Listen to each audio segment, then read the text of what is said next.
I think it will be that one at the end of the song. Beginning of the song will be a little bit different. Okay.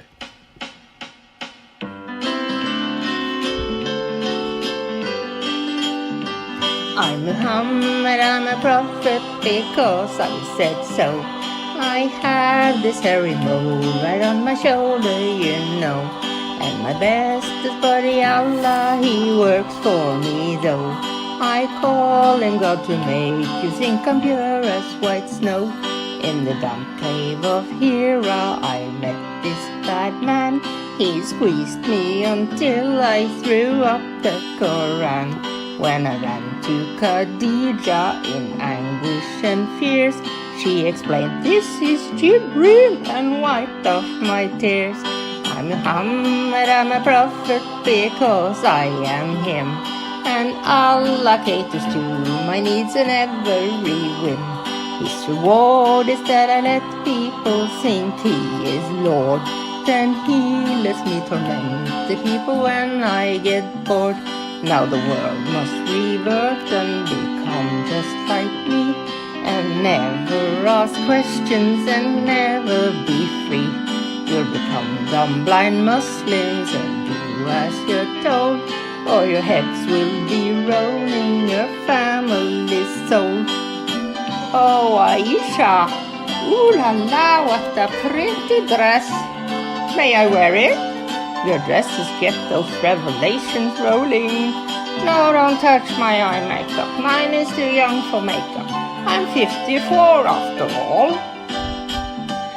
My religion, Islam, grew like fungi on bread due to people's reluctance to part with their head. And because I got rid of the people who think Allah's slaves can be duped to do things that sure stink.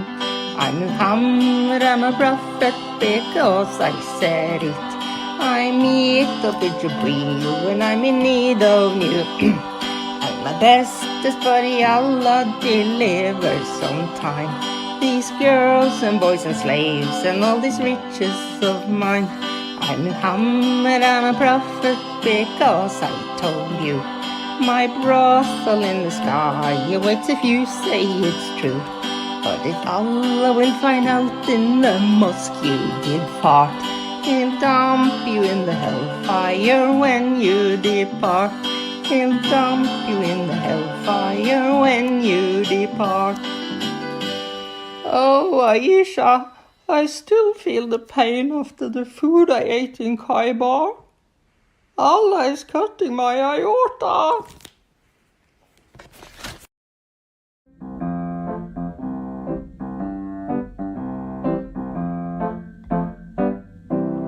Allah is a false god, a false god, a false god. Allah is a false god, a false god.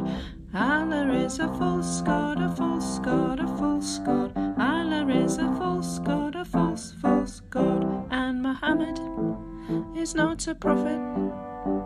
Muhammad is not a prophet. If you want grace and mercy and love, Islam is not for you. But Jesus is the way, the truth, and the life. Jesus is the King of Kings who died to save us all. If you just repent and believe He took your sins on the cross, then mercy and grace, forgiveness and love, eternity can be yours. Hallelujah. Let Lord Jesus Christ shine forth. Good morning, good afternoon, good evening, wherever you are joining us. Welcome to another live stream with DCCI Ministries, as well as I have Robert Spencer from Jihad Watch. Peace of Christ be with you, Robert. How are you? And with your spirit, very well, thank you. How are you? By God's grace, I'm good. Thank you. You just said you are very well and you are coughing. It's on a relative scale. Okay, so it doesn't need our attention, does it? No. Oh, okay. Where have you been, Robert? You haven't been around for a few weeks. Last time I saw you destroyed David Wood in a debate. David Wood has been waiting answer to his questions, and then you just turn up and then explain the semen thing, all that. Not This only was you destroyed David Wood, but you destroyed Muhammad as well. So where have you been? well, that was in Newark, New Jersey. That was a lot of fun. It was very interesting. And I was pleased to see that before the debate, James, the moderator, asked everyone what they thought, and most everyone raised their hands and said they believed Muhammad existed. And afterward, there were still most people believed Muhammad existed, but many fewer. And many people came up to me and said that they had never heard these things before and thought that I had made good points. And so I'm hoping that there will be more awareness of how flimsy the historical foundations are for Muhammad. I actually just heard yesterday from somebody who said they thought it was a joke when they saw the debate announced and watched it yesterday and was amazed to see that it wasn't a joke at all and that there was actually a good case for Muhammad not existing. Yeah, I had such a comment as well. People were just like, how come we are not told about this information stuff? So, well, it was win-win for both sides, but it was very helpful for us to see actually there is a big chunk of history simply empty. And then I love this comment. He's too embarrassed to be a real person.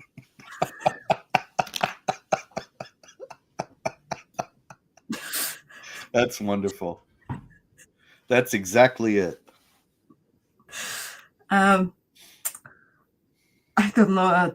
It makes sense to me, like why Muslims wouldn't want to debate on that. Yeah, they never will. We actually, David and I debated. I said this during the debate in Newark. About 10 years ago, we debated Anjem Chowdhury and Omar Bakri about this question. But they had no case at all. They just said, oh, of course Muhammad existed. It's in the Quran. Well, there you are. Yeah, that they might be thinking that's sufficient enough answer. Yes. When you have a debate with David in the past, he brought the same arguments. Clearly, he didn't study much about it. He knew you would humiliate him.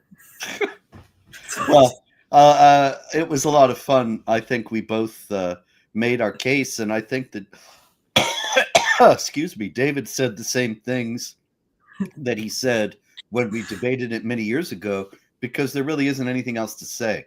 There's no way that he could possibly answer any of the points that I made about the lateness of the material about Muhammad, or the fact that it comes from the 9th century rather than the 7th, that in the 7th, there's no mention of him, even from places where you think that there would be, like when people are talking about the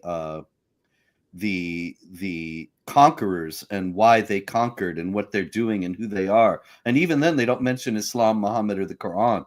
And so there's no answer to those things. And Muslims have no answer. David knows there's no answer. The only case they have is that nobody would make up stories that are so transparently crazy. And of course, that's easily answered, that what's crazy to us is not crazy necessarily to people in those times and places. Yeah, and you clarified some of them, like how Muhammad and his, I don't even know how to verbalize that, but all these semen things. If those of you who haven't watched the debate, please watch it. It is there are amazing informations. Simply sitting down with a Muslim and then asking, what is your source for this? How come we don't have these details early? Very, very helpful. Please check them out. If you don't want to watch debate, if you like the reading, get Critical Biography of Muhammad by Robert Spencer from Amazon. That's like another good source. On that, we are dealing with the Quran, the very word of Allah, and you did huge contribution to the world, not only Islamic world, but also to whole world, by putting together the critical Quran with amazing footnotes. And we so far did until Surah 4 verse 34. We are going to pick up from Surah 4 verse 35. I just noticed my title of the video is wrong, but that's okay. I will fix it at the end. So, and those of you who are joining us in the chat as we discuss those topics, if you want to get our attention and then comment on the things we are discussing, please put @ in front of DCCI Ministries, and then we get to give you we give you time for your comments. We take your comments and your questions on it. Are you okay for me to simply pick up from 35? Yes, thank you. Okay. So this is Surah 4, verse 35. And if you fear a breach between the two, appointed an arbiter from his people and arbiter from her people, if they want to change, Allah will make them of one mind. Indeed, Allah is ever the knower and the aware. And serve Allah and ascribe nothing as a partner to him. Kindness to parents and close relatives and orphans and the needy and the neighbor who is related and the neighbor who is unrelated and the traveler and the wayfarer and those whom your right hand possess. Indeed, Allah does not love those who are proud and boastful, who hold notice that there's something to note there. Excuse me. Kindness to those whom your right hands possess. That those, of course, are the slave women that have been captured that we saw mentioned before. And this is why the Quran is a justification for the behavior we've seen from ISIS, from Boko Haram, from Hamas, from many others, that they capture women and use them as sex slaves. And here the Quran tells them to be kind to the slaves. But notice it doesn't ever say free them or don't treat them as slaves. It's taken for granted that they can own these women. It's not ever said you shouldn't do this. It's taken for granted that it's just a fine thing to do and perfectly reasonable way to behave. Would you be kind enough? I know Allah is very kind as well, but would you be kind enough and then kind of give me example of how can you be kind to your right hand possess according to Islam? Well, I remember in the what's that? Nothing comes to my mind like the way they can show kindness after kidnapping someone. Oh, there are plenty of ways. It's just simple things, really. Like I have a story in the history of jihad about a medieval Spanish jihadi who had a slave, and she was very beautiful, but she got him angry, and so he disfigured her face, like the acid attacks that we see nowadays in Iran, Pakistan, and London and elsewhere, that women are disobedient and acid is thrown at them. This is something you could not do. And then that would be kindness to those whom your right hands possess. I don't know. You just took someone's freedom from them. And well, sure. But that's the way, that's Allah's will. What are you going to argue with Allah's will? But you don't have to abuse them further. You can just use them in the way that Allah says is okay. You don't have to be unnecessarily cruel, in other words. And also it might be helpful to point out those certain individuals who says, I am proud of it, I am proud of it. Reminder to them, Allah does not like those who are proud, right? Yes, that's true. But this is important to note, because many times we see Islamic apologists talk about slavery, and they talk about how kind the Islamic owners of slaves were to the slaves, as opposed to supposedly how American slavery worked. Now, that may be, but the fact is that this is the basis for that kind of an argument, that yes, they had slaves, but see, Allah tells them to be kind to them, so it's okay. Okay, verse 37. Who hoard their wealth and urge others to be greedy and hide what Allah has bestowed upon them of his beauty. for his bounty. For unbelievers, we prepare a shameful doom. And those who spend their wealth in order to be seen of a man and do not believe in Allah or the last day. Whoever takes Satan for a comrade has had a bad comrade. Yep. You can't argue with that. What do they fear if they believe in Allah and the last days and spend out of what Allah has given to them, when Allah is always aware of them? Indeed, Allah does not do wrong even of the weight of an ant. And if there is a good deed, He will double it and will give you immense rewards from His presence. But how? When He brings witness from every people, we will bring you and a witness against His people. So, would you be comment? Can you be comment on the part where Allah does not do wrong even in the weight of an ant? Well, it's interesting. It even has to be said. Why do we have to be told that Allah does not do wrong, even a little bit of wrong?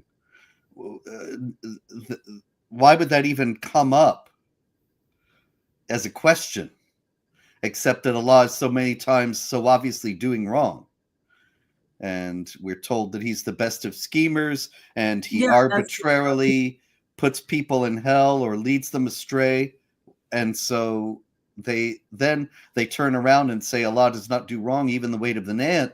It's like saying Allah the compassionate, the merciful. When we see all these things for page after page about how He's not compassionate or merciful, they have to keep telling us, well, you see, He's actually compassionate and merciful. It's as if we have to deny the evidence of our own senses.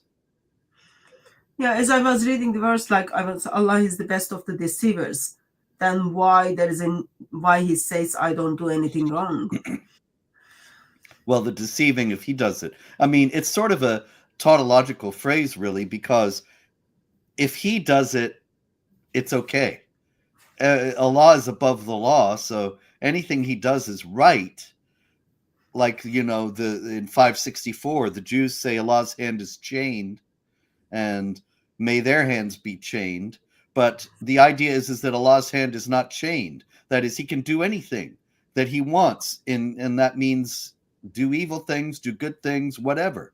To deny that would be to limit His all-encompassing power.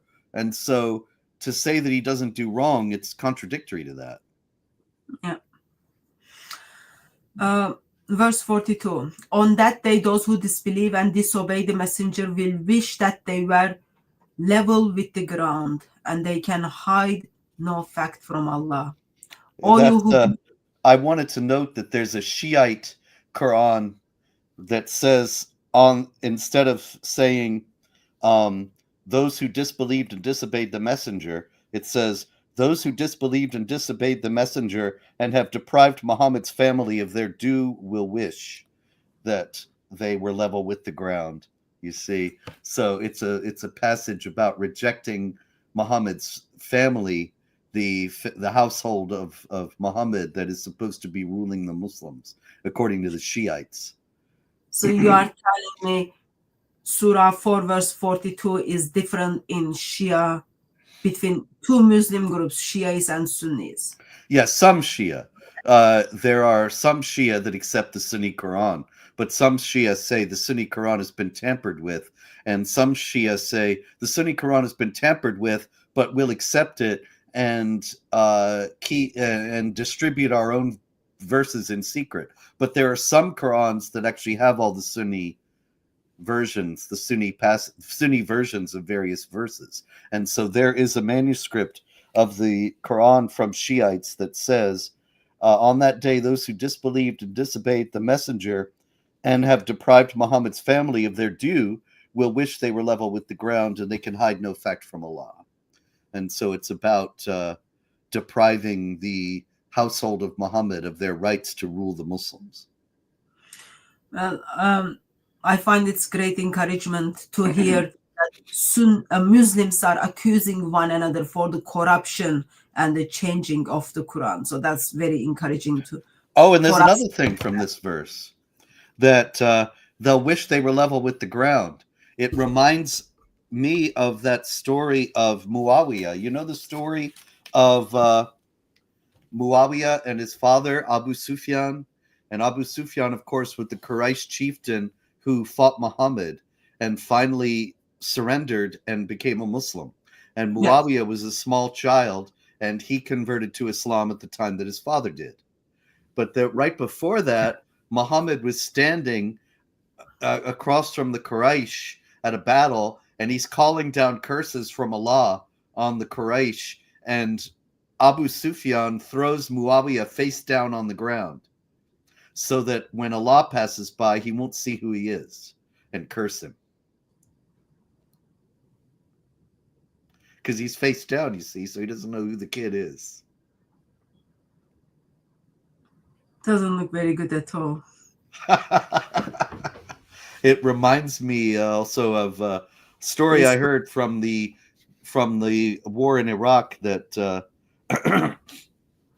an American soldier was in Bahrain on leave, and he was sort of amazed because he had been around all these strict Muslims, and when he went to Bahrain, he went into a bar, and there were all these strict Muslims in there, or what appeared to be strict Muslims, doing all these things that are forbidden in Islam, with one of which we're about to get to here.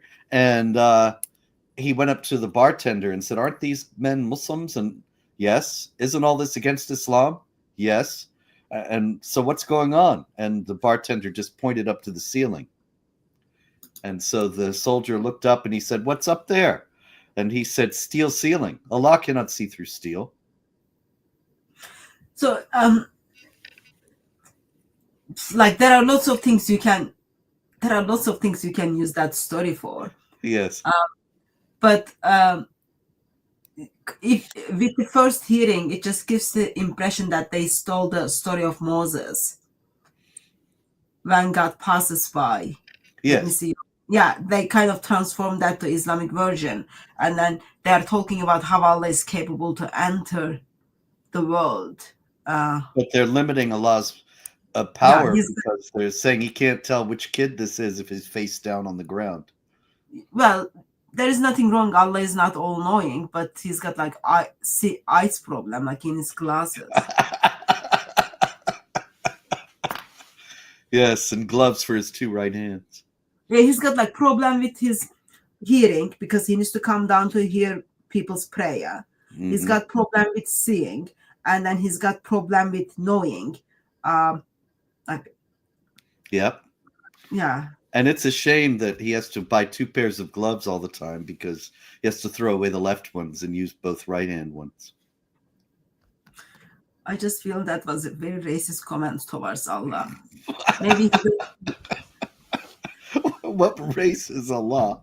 I am sure there is something in it. I don't know, but racist card always works. Yes, it does.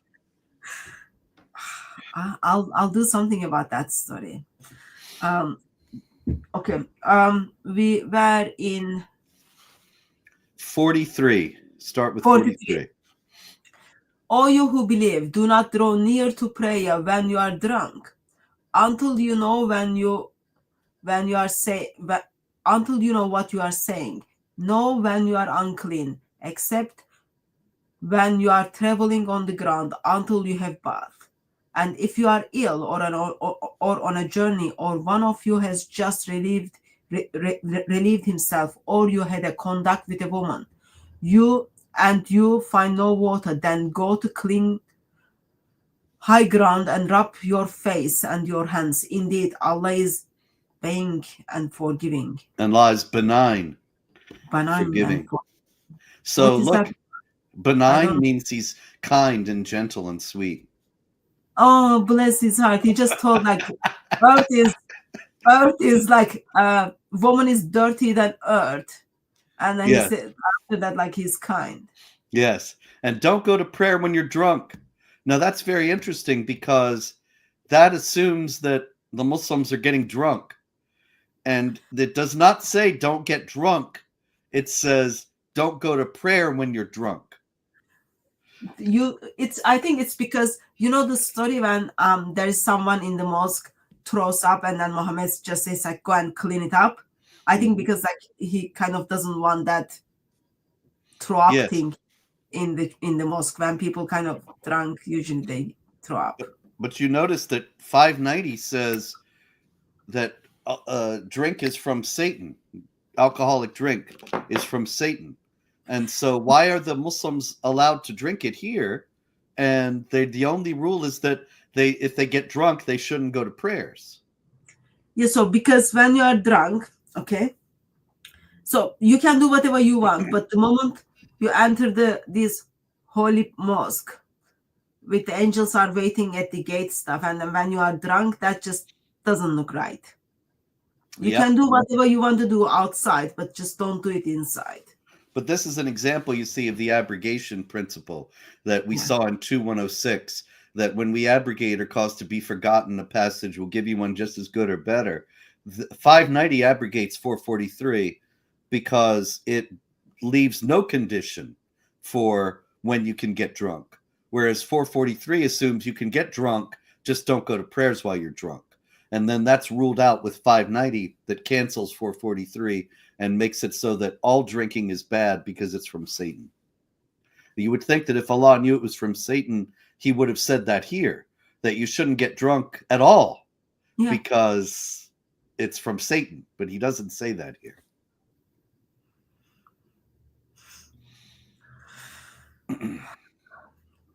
Why God sees woman like earth is much cleaner than woman? What kind of like verse 44. Don't you see those to whom a portion of the book has been given, how they purchase error and try to make you stray from the right way? Allah knows your enemies best. Allah is sufficient as a guardian, and Allah is sufficient as a supporter. Some of those who were Jew change words from their context. They say,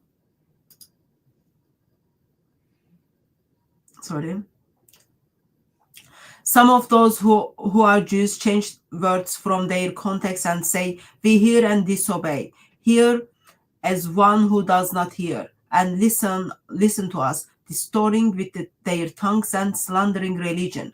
If they had said, we hear and we obey, hear and look at us, it would have been better for them and more upright. But Allah has cursed them with their disbelief, so that they do not believe except for a few. So the Jews are cursed, you see, except for a few. And so this is important because it goes with all the other things that we hear about the Jews in the Quran, that they are the worst enemies of the Muslims, as we'll see in 582. And here they are cursed, and they're changing words from their context, which is another foundation for the idea that the Bible is corrupted. But it seems clear from the context here that they're talking about the recitation of scripture, excuse me, and not the writing of it.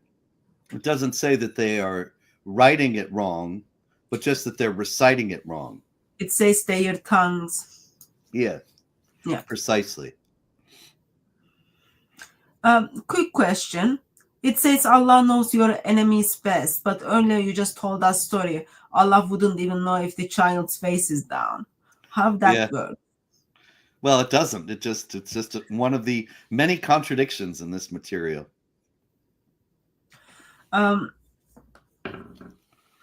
So, verse 47. All you to whom the book has given, believe in what we have revealed, confirming what you have, before we destroy faces as to turn them around, or curse them as we curse the Sabbath breakers. The commanders of Allah is always carried out. Indeed, Allah does not forgive that a partner ascribed to him. He forgives all except of whom he wills. Whoever ascribes partners to Allah is indeed invented a tremendous sin. Okay, look at a couple things here. One is the command, curse them as we curse the Sabbath breakers. That is by changing them into apes and pigs, as we saw in Surah 2, and we'll see again in 5 and 7, that the Sabbath breaking Jews were transformed into apes and pigs. So when he says, "Oh, you to whom the book has been given," that is the Jews and Christians, "believe in what we've revealed, confirming what you have," that's the Quran, that confirms the Torah and the gospel, "before we destroy faces so as to turn them around, or curse them as we curse the Sabbath breakers." So he's saying, you better believe in the Quran or we'll make you into apes and pigs. So this is just a plain threat that you would think that he would be able to say, believe in the book we've revealed because it's so full of wisdom and wonder and guidance. But instead he's saying, believe in the book we've revealed or else we'll make you into animals. Yeah.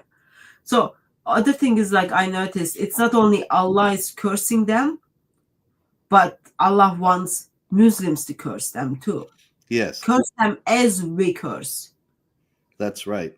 Yeah. And then in 48, Allah does not forgive that a partner be ascribed to him. He forgives all except that of whom he wills. So the of whom he wills is a big caveat, because he's saying he forgives anything except associating partners with Allah for those he wants to forgive. In other words, there's some people he decides not to forgive and they're out of luck. But he forgives all except that. So that means this is the basis for the idea that shirk, associating partners with Allah, is the worst sin of all. It's worse than murder, worse than rape, worse than anything you can name, because Allah forgives everything else except this, at least for those whom he wants to forgive. So I am assuming you don't follow the Dawa drama, do you? Probably no. You are busy Dawa writing. drama? No, Yeah. you mean all the... I saw that David was telling me the other night on This Week in Jihad that there was a big fight between Daniel Hakikaju and Jake. Is that what you mean? Did you do This Week in Jihad this week? I didn't get notification. Yeah, it was really This Coughing in Jihad, but This Week in Coughing, I guess, is better. But it's still, we had it this Wednesday, and David was telling me about it, and I had actually already seen some of it, but yes, apparently it's a very elaborate argument. I didn't get the notification for your live stream, so it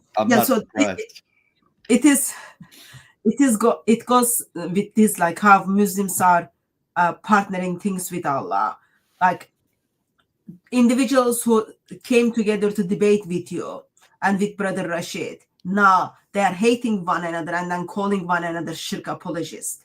Like, that's marvelous. Yeah, and then like Adnan Rashid steps in, and then Adnan Rashid expresses, you can ask Jinn to do things for you. It's like it's all like that. It just doesn't make sense to me, like where they are believing certain imams can have the power over the atoms, have, I don't know, jinns and angels are able to answer your prayers, how individuals in the grave can answer your prayers, just praying to them. Like they start having these debates, and then they are turning the Christians, and then coming together and turning the Christians and then saying, well, you are partnering someone with God, versus they're already partnering lots of things with Allah. Of course, yeah. Oh, that's funny. That's marvelous. I'll have to look into it. Look into praying to jinns, or look into God? Look into the big fight. Have you ever read The Caliph's House? It's a book by Tahir Shah. I think so. It's about Tahir Shah is an English writer of Afghan descent, and he had small children and he wanted to raise them in a Muslim country, but he couldn't move to Afghanistan, so he moved them to Morocco, and he bought a house that was the house of the former I'm trying to remember, the Caliph of Cordoba, and it was a grand house, but it was all broken down, and he figured he'd fix it right up and no problem. But every time he tried to fix it up, the people there would say the jinns are going to get angry, and he would be amazed and say, "You actually believe in jinns?" And they say, "Yes, of course, it's in the Quran." And by the end of the book, he believes in them as well. Yeah, it's not only like believing that whether they exist or not. They are talking about like how they can answer your prayers. Yeah. Well, that's Yeah, shirk as far as I'm concerned. Which that's what one? Which one is saying that? Which side? So Adnan Rashid says you can ask the jinns to do things for you. Daniel Hakikochi says no, that's I see that as shirk. Praying in the grave is okay apparently. And then they're all accusing Daniel Hakikochi, accusing Daniel Hakikochi to be shirk apologists because imams, Shia imams, have the power over atoms or something like that, like they But authority. Daniel's not a Shia, is he? He's ex-Shia, Yeah. but apparently because he supports Iran with their fight for against Hamas, against Israel. So they are kind of, if you are support, you are so because he's apparently Adnan Rashid said he's gentle towards them. Oh, yeah. That's See, you have to be harsh and ruthless. That's what the Quran says. Yeah, and in their discussion, like they were discussing whether like they have power over atoms independently from Allah or not. And like there are those small terms can make it like shirk or shirk akbar. It was all like a couple of years ago, it was all shirk, and now you've got like shirk akbar. It's So all different. Yeah. There's lesser shirk and greater shirk now. Yep. Okay. Yeah, if you yeah. Anyway, so that's 48 verse 48 reminds me how Muslims are ascribing partners with Allah. Yes. They will never be forgiven, yet they turn to Christians and then they claim that we are ascribing something with God versus no, we worship trying God. No, we are like not adding anything in there to be partner with anyone at all. That's wonderful. But consistency is not their strong suit. Nothing is their strong suit. Haven't you seen those who praise themselves for their purity? No, Allah purifies those whom He wills, and they will not be wronged, even to the extent of their hair upon the date stone. So, how they invent lies about Allah, that is in itself flagrant sin. I think that's like shirk, not shirk akbar. Haven't you seen those whom a portion of the book has been given, how they believe in Jibt and Taghut. Jibt is usually translated as idols, but this is once again, this is a consensus from Islamic tradition. It's not actually any real meaning of the word. No explanation of this word has ever been found, and the exegetes don't really know what to make of it. From their works, they have all these theories that it could mean idol or sorcerer or sorcery or Satan or priest, any number of things. So I just left it as Jibt with a note. Okay. I am confused now because I understood that Quran was clear book. No, it's not quite clear. Okay. And you couldn't make it clear either when you rewrite it. And how they say of those who disbelieve, these people are more rightly guided than those who believe. These people are the ones Allah has cursed and whom Allah has cursed. He whom Allah has cursed will be find no helper for him. Or have they even a share in the dominion? In that case, they would not give mankind even a speck of the date stone. Or are they jealous of mankind because of what Allah has bestowed upon them out of His beauty? For we bestow upon the family of Abraham the book and the wisdom, and we give them mighty kingdom. And among them were those who believed in it, and among them were those who turned away from it. Jannah is sufficient for burning. Indeed, those who disbelieve our signs, we will expose them to the fire. As often as their skins are burned up, we will exchange them with flesh skins, so that they may taste the torment. Indeed, Allah is ever mighty and wise. Now, there's one of the passages that make you wonder, how could Allah say he's compassionate and merciful when he burns these people up? And often these are the ones he led astray, remember, that he decided, because actually they all of them, because he decides who believes and who doesn't. So you have him putting people in hell for nothing, and then burning their skins up and giving them new skins so that he can burn them again. And that's compassionate. He has to keep telling us he's compassionate because of passages like this that show that he's so obviously not compassionate.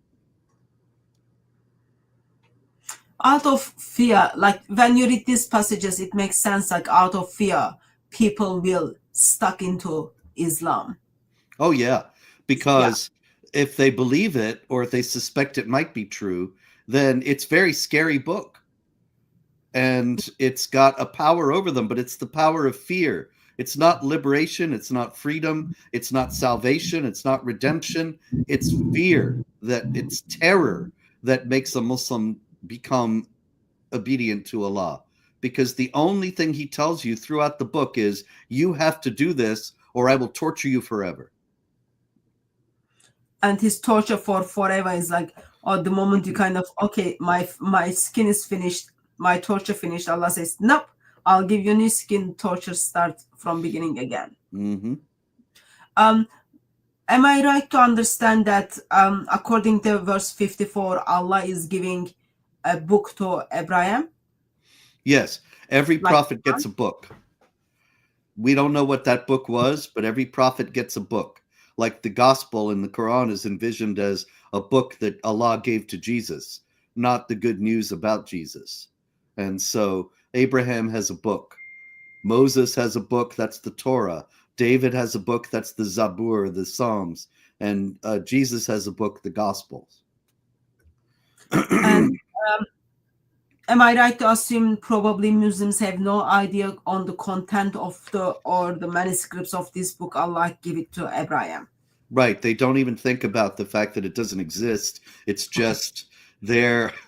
It's just, they assume that it confirms, the Quran confirms it, that all the books say the same thing. Now, you got to wonder why we needed all these different books if they all say the same thing, but that's the Quran's message. Verse 57.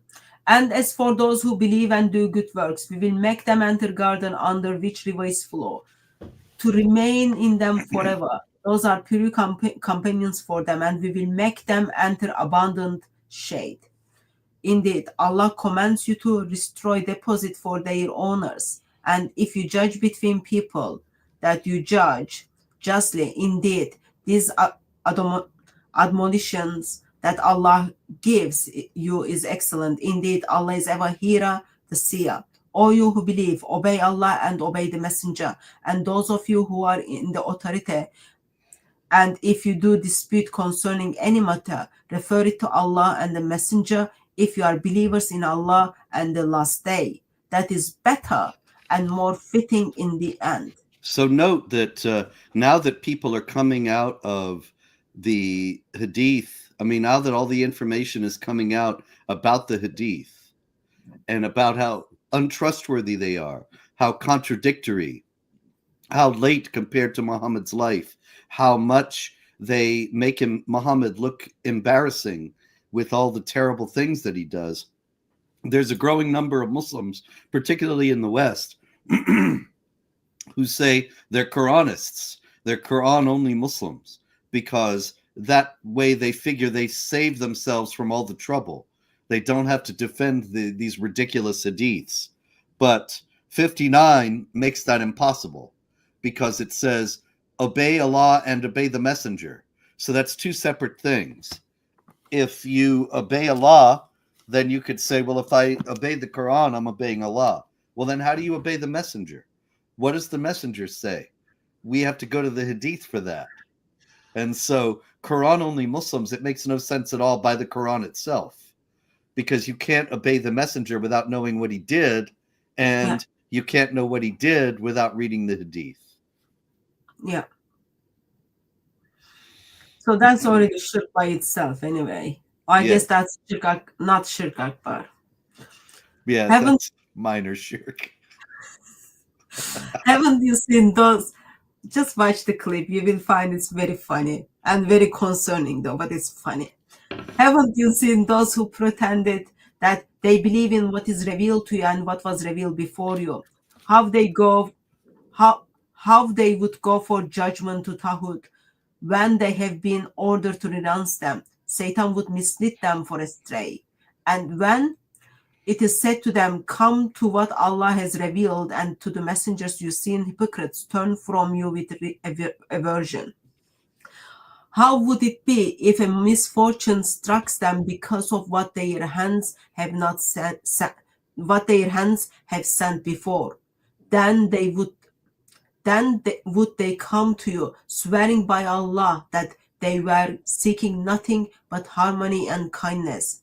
Those are the ones whom Allah knows the secrets of their heart. So oppose them and warn them and speak to them in plain terms about their souls. Notice that we have gone now 24 verses, 20 more than that. We started at 35, 27 verses, 28 verses, and it's all about how you have to believe this or you'll go to hell, and the unbelievers are so terrible and perverse. And this is what the vast majority of the Quran is all about. We still don't get any positive reason why anybody should believe any of this or obey this God. There's nothing in here that's uplifting or that is insightful or moves you or makes you think or anything. It's just threat after threat and insult after insult. I would disagree with you. Like the torturing details he's wearing, just that moves me to Islam. Yeah, that's good. Yeah, Okay. it's so moving. Like so moving. We Well, send that's a no beautiful messenger, thing. we send no messenger except that he should obeyed by Allah's permission. And if when they had wronged themselves, they had only come to you and asked forgiveness of Allah and asked forgiveness of the messenger, they would have found Allah forgiving, merciful. But no, by your Lord, they will not believe until they make you judge of what is dispute between them and find within themselves no dislike of what you decide and submit with full submission. Right. Am I correct to assume that Muhammad is the last judge? Oh, yeah. You know, there's actually something I did want to say about that part. I almost forgot. They will not believe until they make you, you the messenger, judge of what is in dispute between them, and find in themselves no dislike of what you decide, and submit with full submission. Now, there's in that same Shiite Quran that I mentioned a little while ago, it says this: instead of they will not believe until they make you judge of what is in dispute between them, it says they will not believe until they make you, Muhammad, and the family of Muhammad judge of what is in dispute between them. So the family of Muhammad is stuck in there to give the Shiite authority yet again. But how can Muslims use Muhammad as a judge today? And you got to go to Hadith and try to extrapolate from how Muhammad behaves in the Hadith. And so if you go to sites such as Islam QA and others like it, you see that questions are asked by various Muslims, and the authorities answer by quoting hadiths and saying, see, Muhammad did this, so therefore you should do this. So then, like, just reading these two verses, 64 and 65, I am interpreting this as without Muhammad, without full submission to Muhammad, without all of his actions and whatever he did, Muslims cannot be Muslim today without not following that. They would be identified as heretics. Mm-hmm. And Muslims, these two verses kind of don't give any right to Muslims to pick and choose Islamic tradition hadith the way they want. No, not at all. And that only happens in the West anyway, among Islamic apologists in the West. Everybody takes this for granted elsewhere, but in the West, it's for apologetics reasons that they try to conceal these things and give the impression that there's more latitude. Would you consider the part where Muslims need to go to Muhammad to ask for forgiveness as type of shirk? And no more than circumambulating the Kaaba is shirk, and kissing the black stone is shirk. You Not could shirk say, akbar. what's that? Not shirk akbar. Oh yeah, kissing the black stone has got to be shirk akbar. It's a meteorite that you're doing what is often considered to be an act of worship for. It's that's severe shirk. Verse 66. And if we have decreed for them, kill yourself or migrate from your homes, only a few of them would have done it. Although if they did what they have exhorted to do, it would be better for them and more strengthening. And Okay. then we would give them immense rewards from our presence. So 66, kill yourselves. Ibn Kathir says that means that the innocent people kill the guilty people, which I think would end up, because of the reality of sin, everybody killing everybody else. But he's saying, Allah is saying, if we had said that, he's not saying he said it, but the other part of it, of course, is migrate from your homes, and Allah does tell them to migrate from their homes, as we'll see again in verse 100, that they should leave their homes to spread Islam, as we're seeing many people doing nowadays. Yeah, go to Europe, make babies, make more babies, spread Islam, marry non-Muslim women, make them convert. Yeah, love jihad as well as jihad through immigration. And would guide them to a straight path. Whoever obeys Allah and the Messenger, they are with those whom Allah has shown favor, the Prophet and the saints and the martyrs and the righteous. They are the best of the company. That is bounty from Allah, and Allah is sufficient as well.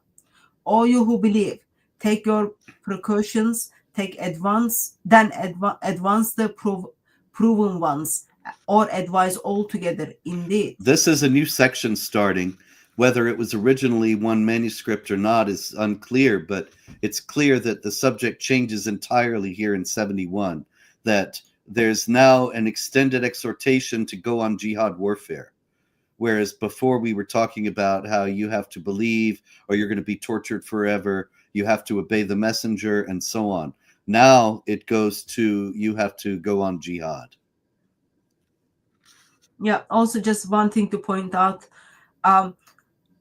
you will get only Allah's favor if you obey Allah and messenger. So if you just obey Allah, there is no favor towards you. But if you obey Allah and messenger Muhammad must be there for Allah to show you kindness. Indeed. That's Allah is encouraging people to commit shirk. Verse 72. Indeed, among you there is who lags behind, and if disaster overtook you, he would say, Allah has been gracious to me since I was not present with them. And if a bounty from Allah come to you, he would surely cry, as if there had been no love between you and him. Or if only I had been with them, then they would have been achieved great success. Let those who sell the life of this world for the next fight in the way of Allah. Whoever fights in the way of Allah, whether he is killed or victorious, on him we will bestow a great reward. Bestow. This is very important because, see, whether he's killed or victorious, he gets a great reward.